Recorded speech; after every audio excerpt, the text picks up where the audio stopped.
Elektromobillar erkak kishining jinsiy salomatligi uchun zararlimi?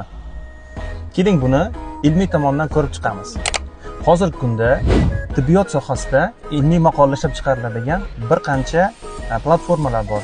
Ulardan bittasi Cochrane, bittasi PubMed. O'sha yerda e'lon qilingan barcha maqolalarda birortasida ham elektromobillarning erkak kishining jinsiy salomatligiga yoki umumiy salomatligiga zararli ta'siri haqida birorta ham isbotlangan maqola chop etilmagan. Vaholanki, tarixni kuzatadigan bo'lsak, trolleybuslar ham elektr dvigatel bilan harakatlangan. Ya'ni vaqtida Sovet davrida ham erkaklar uchun bu xatarli, sog'liq uchun zararli deyilgan.